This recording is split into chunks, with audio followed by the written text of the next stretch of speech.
My son thought I didn't notice when he slipped something into my backpack. He stood behind me in the kitchen, pretending to scroll on his phone while I packed my lunch for work. I'd spent 27 years as a transit supervisor for the city, early mornings, long shifts, a routine as steady as the rails I oversaw. I knew the rhythm of people. I knew when someone was lying. And I knew when a room went quiet for the wrong reason. The clink inside my bag was soft. Deliberate. Hidden beneath the sound of the refrigerator door closing. I didn't turn around. Ethan froze. I felt it in the air. The way he held his breath, waiting to see if I'd react. I kept my movement slow and ordinary, sliding an apple into the side pocket, zipping the bag halfway, acting like a man who trusted his own son. He stepped back. "Dad," he said, too casually, "you heading out?" "In a minute," I replied. "Train inspection's running late." "Okay. I'm gonna run to the store." His voice cracked on store. I'd heard that crack before. Years ago, when he was 16 and had wrecked my old pickup. When he was 22 and needed money he couldn't explain. When his mother died and something inside him broke in ways neither of us knew how to fix. I waited until the front door closed. Then I opened my backpack. Inside, beneath my lunch and folded jacket, was a small black pouch. Nylon. Heavy for its size. I unzipped it just enough to see the edge of a clear plastic bag filled with white tablets stamped with a tiny blue star. My hands went cold. I didn't need a lab test.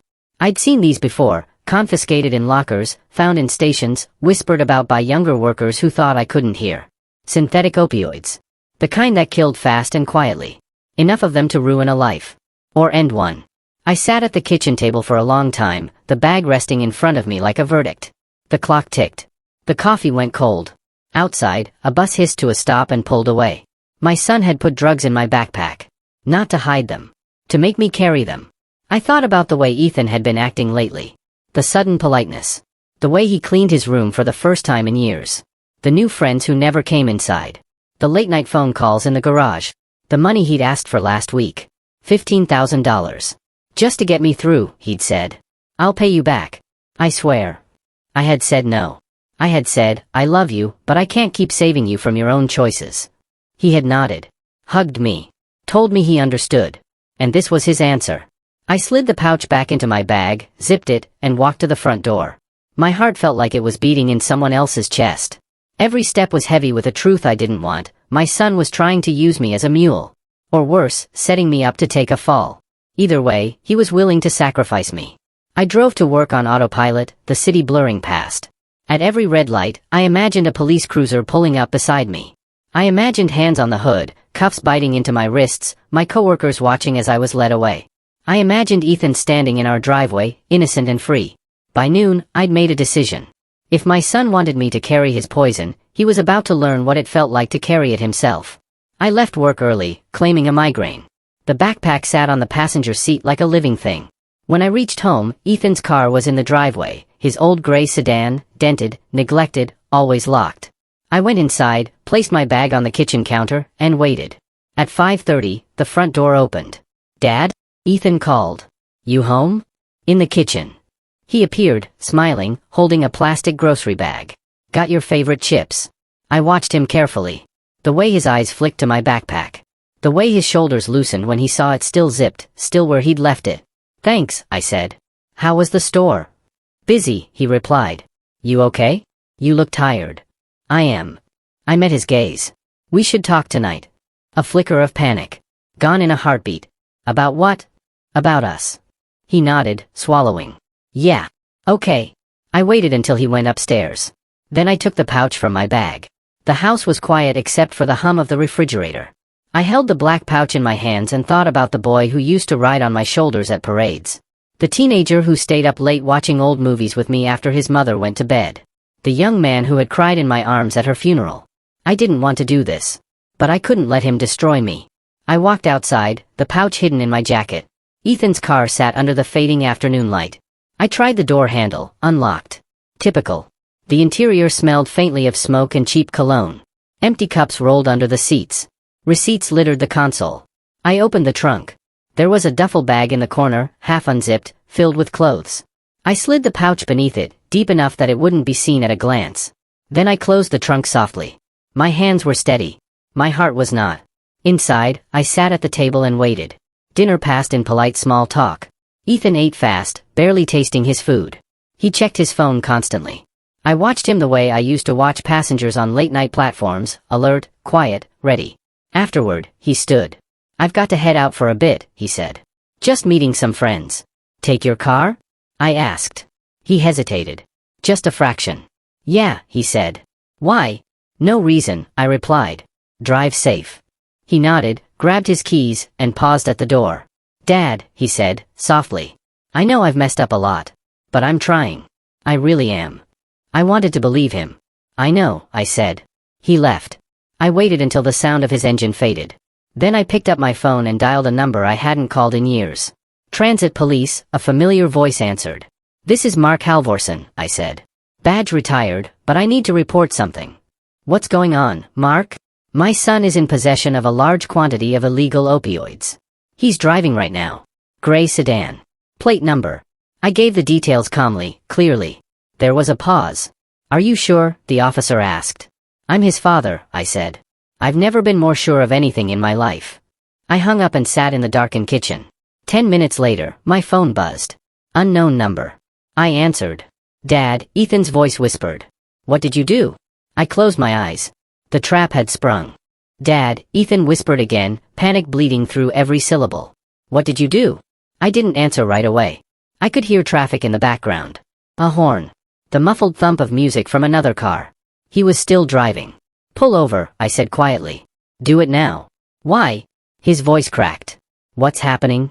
"You don't want this conversation while you're behind the wheel." There was a long pause. Then the sound of a turn signal. Gravel under tires. "I'm parked," he said. "Talk to me." I leaned back in my chair and stared at the ceiling. 27 years of raising him, and it had come to this moment. "You put something in my backpack this morning," I said. Silence. "I saw you," I continued. "I didn't stop you. I needed to know what you thought you were doing." A sharp breath on the other end. "It wasn't supposed to hurt you," he said quickly.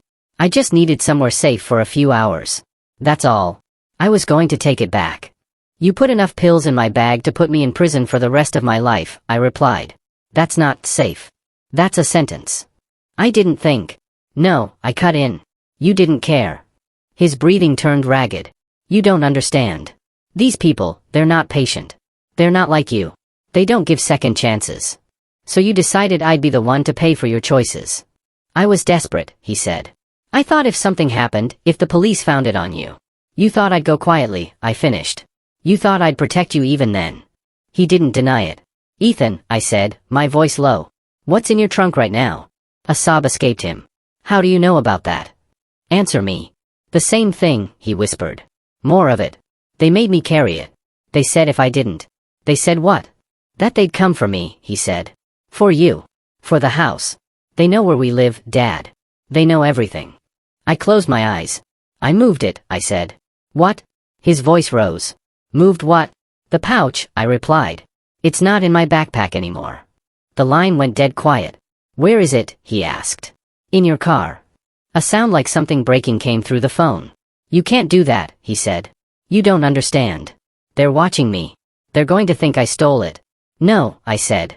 "They're going to think you did exactly what you agreed to do. Carry it." "You set me up," he cried. "You set me up first," I replied. Sirens wailed in the distance. Faint. Approaching. Ethan heard them too. "No," he whispered. "No, no, no. Listen to me," I said. "You still have a choice. Pull into a gas station. Walk inside. Leave the car. Let them take you without a chase. They'll kill me in prison," he said. "Those men. They won't get the chance if you tell the truth," I replied. "About everything. About who gave it to you. About how long it's been happening." "You don't get it," he sobbed. "You've always been strong. You've always known what to do. I'm not like you. I never asked you to be," I said. "I asked you not to destroy me." The sirens were louder now. "I love you," he said suddenly. My throat tightened. "I love you too," I replied. "That's why I'm doing this." The call ended. I sat in the dark long after the line went silent. Every second felt like a year. I imagined him behind the wheel, hands shaking, eyes darting. I imagined the red and blue lights filling his mirrors. I didn't pray often. But that night, I did. An hour later, a knock came at my door. 2 officers stood on my porch. One young, one seasoned. "Mr. Halvorson?" the older one asked. "Yes." Your son has been detained, he said gently. He's alive. He wasn't hurt. I exhaled for the first time in what felt like days. He asked for you, the officer continued. Says he'll only talk if you're there. The station smelled of disinfectant and old coffee. The walls were a dull gray, the lights too bright. Ethan sat in an interview room, hands cuffed in front of him, eyes red and hollow. When he saw me, his face crumpled. I didn't think you'd actually do it, he said. I didn't think you would either, I replied. They let me sit across from him. No glass. No barrier. Why didn't you just ask for help? I asked. I did, he said. I asked you for money. I would have helped you get treatment, I said. I would have sold the house before I let you die. He shook his head. It was already too deep. I owed too much. They don't let you walk away. They don't, I agreed. But the law can protect you if you tell the truth. He looked at me, searching. You won't hate me? I hesitated. I hate what you did, I said. I hate that you were willing to sacrifice me. But you're still my son. Tears streamed down his face. I don't know how to stop, he whispered. You start by telling them everything, I said. Names. Places. Times. You don't protect anyone who didn't protect you. He nodded slowly. The officers returned. Ethan took a shaky breath. My name is Ethan Halvorsen, he said. And I need to tell you who's been using me. The weeks that followed felt unreal. Investigations. Interviews. Paperwork. The house filled with silence. His room stayed untouched, as if he might walk back in at any moment. The charges were heavy. Possession. Distribution. Conspiracy. But so was his cooperation. The people who had trapped him didn't stay invisible for long. At his sentencing, Ethan stood in a borrowed suit, hands trembling. I thought my father would always save me, he said. I didn't realize I was drowning him instead. He looked at me. I'm alive because he chose not to be. The judge spoke of consequences. Of accountability. Of the thin line between victim and criminal. Ethan was led away. I walked out alone. Months passed. I sold the house. Moved into a small apartment near the river.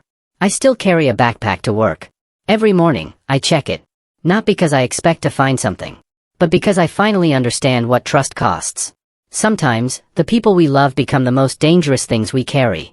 And sometimes, the only way to save them is to put the weight back where it belongs. The apartment is quieter than the house ever was. No stairs creaking at midnight. No door slamming. No muffled phone calls behind closed walls. Just the hum of the refrigerator, the ticking of a clock I barely notice anymore, and the soft rush of the river beyond my balcony. I thought the silence would feel like relief. Most days, it feels like mourning. Ethan writes once a month. The envelopes arrive with careful handwriting, each letter starting the same way. Dad, I don't know if you'll read this, but I need to write it anyway. I read them all. He tells me about group therapy. About the men he meets inside, some broken, some dangerous, some just lost. He says he's learning what accountability really means. He says he's sober. He never asks me for anything. That's how I know he's changing. The counselor at the facility called me once. Asked if I'd consider family sessions in the future. Not yet, I said. Not because I don't love him. Because I finally learned that love without boundaries becomes a weapon in the wrong hands. I still go to work. Still walk the same platforms. Still carry the same backpack. The routine grounds me. People nod when they see me. They trust me with their safety. That trust means something now in a way it didn't before. One afternoon, a young man dropped his bag on the platform. Pills spilled across the concrete. He froze when he saw me bend to help. Sir, I handed it back gently. Be careful what you carry, I said. Some things are heavier than they look. He stared at me, confused, then nodded and hurried away. I stood there a long time after. I didn't destroy my son. I refused to let him destroy me. There is a difference. Sometimes, I imagine what might have happened if I'd pretended not to notice. If I'd carried the poison. If the wrong pair of eyes had seen inside my bag. My name in a headline. My face on a screen. My life erased. And Ethan free. That would not have been love. That would have been surrender.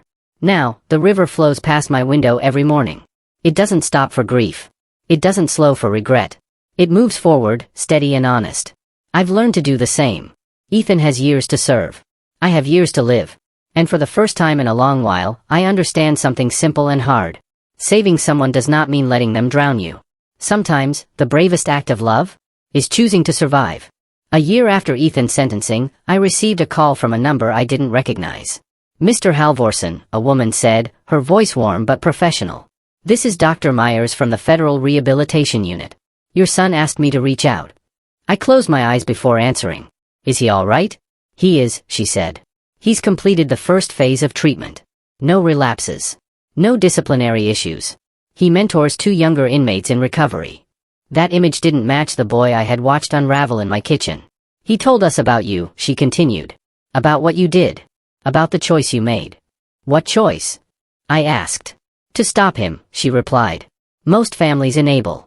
Most parents try to rescue. You drew a line. That line may have saved his life. I leaned against the balcony railing, watching the river carry leaves downstream. He still has a long road, she said. But he's walking it. He wanted me to ask if you'd be willing to visit. I thought of the letters. Of the careful handwriting. Of the way he never asked for money, forgiveness, or comfort. Not yet, I said again. But tell him I'm proud of the work he's doing. She paused. I will. That night, I opened one of his unopened letters. Dad, I finally understand what you did. You didn't choose the law over me. You chose truth over a lie that would have killed us both. I was angry because I thought you stopped loving me. Now I know you loved me enough not to disappear with me. I don't know who I'll be when I get out.